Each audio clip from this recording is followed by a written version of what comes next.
There comes a moment in every parent's life when something subtle but deeply painful begins to shift. For decades, you devoted your heart and soul to raising your children. You made sacrifices.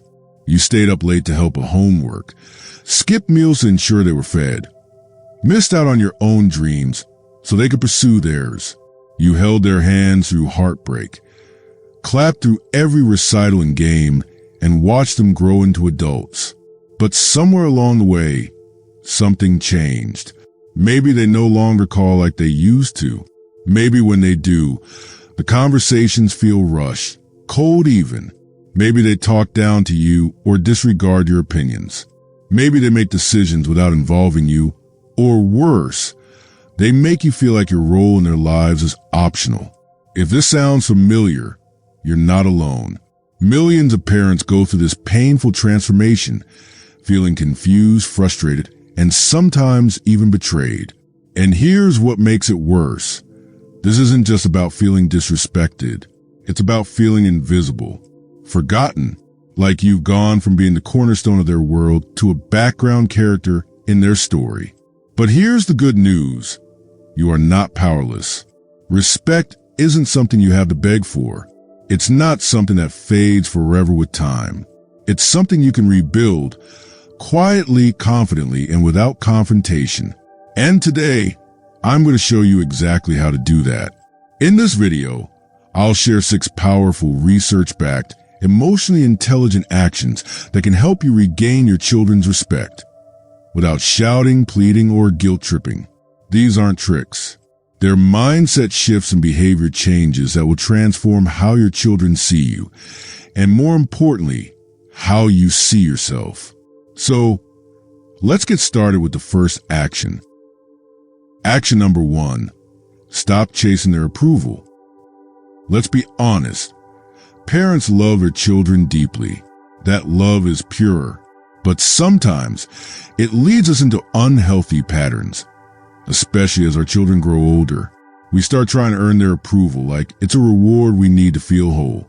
We say yes when we want to say no. We stay silent when we want to speak up. We compromise our values just to keep the peace. Why? Because we fear losing connection. But here's the truth. Constantly seeking your children's approval will not bring them closer. It will push them further away. The more you try to prove your worth, the more they subconsciously believe you have none. Approval chasing flips the parent-child dynamic on its head. Instead of being a strong, respected figure, you become someone seeking validation, and unfortunately, people tend to devalue what's too readily available. Let me give you an example. I once met a woman named Susan, a retired nurse with a heart of gold. In her younger years, she was known for her assertiveness and strength. But in her 60s, something shifted. She started saying yes to everything her children asked for, watching the grandkids at the drop of a hat, loaning money she couldn't afford, agreeing with decisions she didn't believe in. Why? Because I don't want to upset them, she told me. But here's what happened. Her children stopped listening to her. They stopped asking how she felt. They assumed she would always agree, always accommodate, always adjust. Susan had trained them, unintentionally, to see her as someone who didn't have boundaries. The turnaround came when she finally said, "I love you, but I can't do this right now." That single sentence, spoken calmly, not angrily, shifted something. It reminded her children that she had a life, needs, and limits of her own, and slowly, their respect returned. Here's the bottom line. If you want your children to respect you, you must respect yourself first. That means saying no when something doesn't feel right. It means voicing your opinion, even if it's unpopular. It means remembering that your value doesn't come from their approval. It comes from who you are. So stop chasing. Stand tall. Respect yourself. And watch how that quiet strength changes everything. Action number 2, set boundaries and enforce them. There's a powerful truth that many parents overlook. You teach people how to treat you. And yes, that includes your own children. If your children routinely dismiss your opinions, speak to you with disrespect, or cross emotional lines, it may be because there were never clear boundaries, or because those boundaries weren't enforced. Boundaries are not walls. They are not weapons.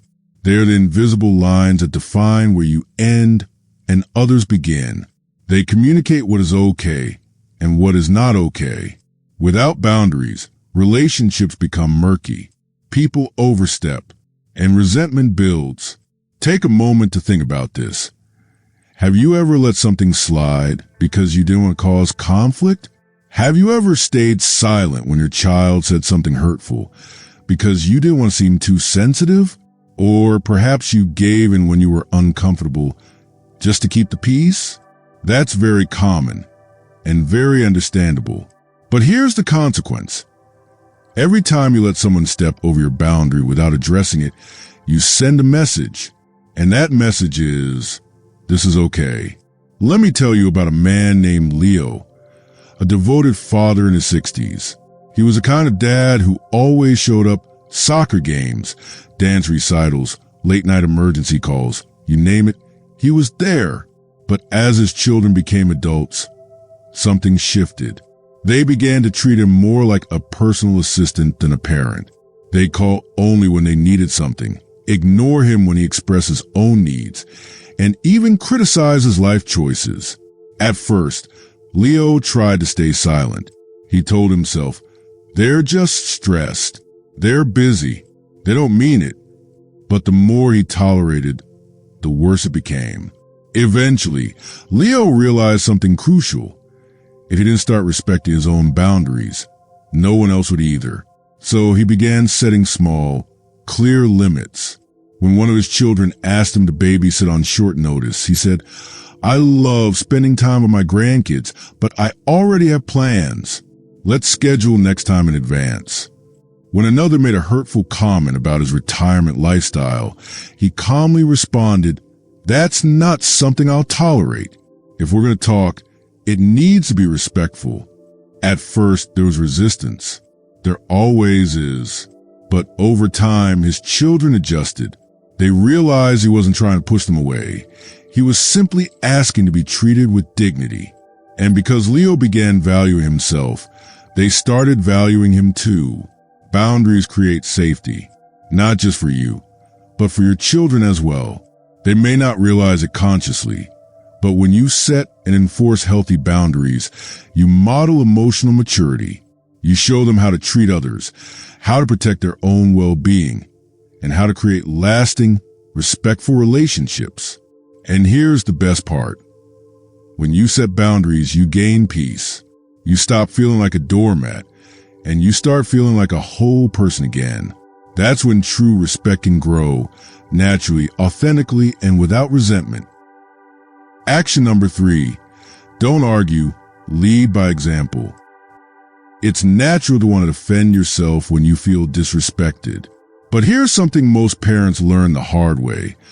Arguing with your adult children doesn't build bridges. It burns them. Respect isn't built through shouting matches, guilt trips, or lectures. It's built through calm, consistent leadership. Let me share a story that illustrates this. Smith, a retired high school teacher, has spent 30 years commanding the attention of classrooms filled with teenagers. But strangely at home, his grown children barely acknowledge him. They interrupted him constantly, dismissed his opinions, and sometimes even made sarcastic jokes at his expense. At first, Smith fought back. You wouldn't talk to your boss like this, he'd say. I deserve more respect. But every time he tried to assert himself through argument, it backfired. His kids would roll their eyes, say he was too sensitive, or just tune out completely. Then Smith did something different. He stopped reacting. He didn't meet sarcasm with defensiveness. He met it with silence and poise. He didn't interrupt back. He waited patiently. And when it was his turn to speak, he did so with quiet authority. He stopped trying to prove himself and instead carried himself as someone who had nothing to prove. Over time, the tone of his conversations changed. His kids started listening more. They softened. They didn't even realize at first, But Smith's unshakable calm had unsettled them in the best way. It reminded them of who he was, a man worthy of respect. The takeaway? You don't need to raise your voice to raise your influence. When you respond to disrespect with grace, not submission, but grace, you send a powerful message. You're not beneath them. You're not desperate. You're simply rooted in your worth. And that is magnetic. Action number 4, stop giving without appreciation. There's a deep, often unspoken fear many parents carry as they age. Will my children still need me? Out of that fear, it becomes easy to give too much, to offer help, time, money, or emotional support even when it's not appreciated. But when giving becomes one-sided, it turns into a transaction without gratitude. And that, over time, erodes respect. Let's be clear, generosity is beautiful. Loving your children deeply and supporting them when they're in need is an incredible part of parenthood, but it has to come with mutual respect. When you constantly give to someone who doesn't acknowledge it, you're not strengthening the bond. You're actually weakening it. I once worked with a woman named Eve, a retired nurse in her early 70s. Eve had always been the go-to helper in her family, whether it was driving her daughter to work, helping with bills, or babysitting her grandkids several times a week. She was always available, always giving. But something began to shift. Her daughter started treating Eve more like an unpaid employee than a cherished parent. She stopped saying thank you. She expected Eve to rearrange her schedule at a moment's notice. And when he finally needed help recovering from surgery, her daughter said, "I'm too busy this week. Can it wait?" That moment broke Eve's heart, not because of the refusal, but because she realized how invisible her sacrifices had become. So Eve made a bold decision. She stopped doing things just to be needed. She started saying, "Let me think about it," instead of immediately saying yes. And most importantly, she had a conversation with her daughter where she said, "I love helping, but I also need to feel respected and appreciated.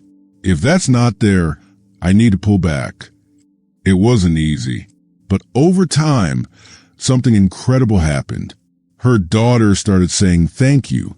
She began calling without asking for something. Their relationship became more balanced, more mutual. And Eve, she felt lighter, more empowered. Here's the key takeaway. Giving should be an act of love, not a strategy for approval. When you give from a full heart, not a place of need, it creates connection. But when giving is met with entitlement, you must step back and reevaluate. Because respect grows when people realize your generosity isn't unlimited. It's a choice, a gift, and gifts are valuable precisely because they're not guaranteed. Action number 5, withdraw your emotional dependence. Here's a tough truth. When your emotional well-being depends on your children, you give them power they were never meant to hold. It's okay to love your children deeply, but when they become your only source of happiness, validation, or self-worth, the dynamic shifts, and not in a good way. Children can sense emotional dependency, and often, rather than drawing them closer, it pushes them away. Why? Because it puts pressure on them. They feel like they have to perform in order to keep you happy. And instead of a relationship built on mutual respect, it becomes one fueled by guilt, obligation, or discomfort. Maria, a mother of 3, learned this the hard way. After retirement, Maria found herself feeling lonely. Her days used to be filled with purpose, caring for her kids, managing a household, running errands. But now, with everyone gone, she felt invisible. So she started calling her children more every day, sometimes twice a day. She sent texts, left voicemails, even dropped by unannounced. Her children weren't unkind, but over time, they grew distant. Calls got shorter. Visits became rare. Maria was crushed. But then, something shifted. Instead of waiting by the phone, she picked up a paintbrush and started taking art classes. She began going on walks with neighbors, joined a gardening group, even started mentoring younger women at her church. And soon, her phone started ringing again. Her children were calling, not out of obligation but curiosity. They wanted to know what she was up to. They admired her independence. Here's the secret. Emotional independence is attractive. When you show your children that your life is full and meaningful, with or without their attention, they will naturally want to be part of it. It's not about pretending you don't care. It's about showing them that while you love them, your joy doesn't depend on them. And that balance, that's where true respect begins. Action number 6, build a life outside of them. This final action is perhaps the most powerful of all, and the one that surprises many parents the most. If your children don't respect you, ask yourself this: have I made them the center of my world?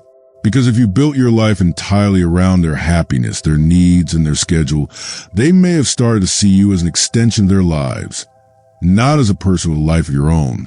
Let me tell you about Martina, a graceful, witty woman in her 70s who had been widowed for several years. After her husband passed, she clung to her children even more tightly. She called every day. She visited every weekend. She gave unsolicited advice, asked to be included in every family event, and felt hurt when they made plans without her. At first, her children were understanding, but over time, they began to feel smothered.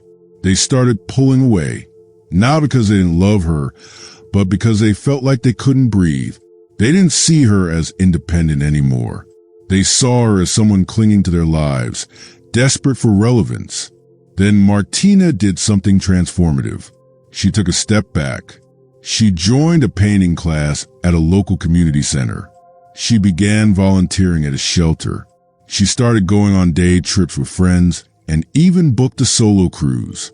Slowly, she rebuilt her identity, not as mom, but as Martina, a woman with passions, opinions, and a full life of her own. And the results were remarkable. Her children became more engaged. They called to check in, not out of guilt, but out of genuine interest. They admired her independence. They respected her. Why?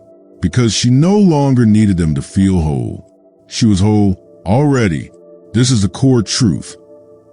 People respect those who are content, confident, and fulfilled on their own terms. When your happiness is not dependent on your children's attention, it creates a magnetic sense of dignity. They don't feel burdened. They feel inspired. So ask yourself, what lights you up? What did you love before parenthood consumed your world? What dreams, hobbies, or friendships could you rekindle? Because building a life outside of your children doesn't mean you love them less. It means you love yourself more. And in doing so, you give your children something truly powerful, a role model for how to live with purpose and pride at every stage of life. Let's bring it all together now. If you felt that heartbreaking sting, that moment when your child talks down to you or forgets your birthday or treats your presence as an afterthought, you're not alone and you're not powerless. Because here's the truth. Respect cannot be forced, but it can absolutely be inspired. It begins not with changing your children, but with changing yourself. Stop chasing their approval and start honoring your own worth. Set clear boundaries and protect your dignity like the treasure it is. Led by example, not by arguing, but by embodying grace and confidence. Stop giving to those who don't appreciate it, and let your generosity reflect mutual care. Withdraw emotional dependence and reclaim your emotional power. And finally, build a life so rich and fulfilling that respect becomes a natural result, not a request. Because when you do these 6 things, something shifts, not just in your children, but in you. You begin to walk taller, speak with more clarity, smile with deeper peace. And from that place of quiet strength, respect flows back to you, not as a reward, but as a reflection of who you become. If you found value in this video, We'd love to hear from you. Leave a comment below and share one takeaway you're going to put into practice. Maybe it's setting a boundary or joining a new community or simply saying no for the first time in a long time. And if you haven't already, subscribe and turn on the bell so you never miss a video that could change the way you think, feel, and live. Your support helps us continue to bring powerful messages to people like you all around the world. Until next time, stand tall, speak gently, and live boldly.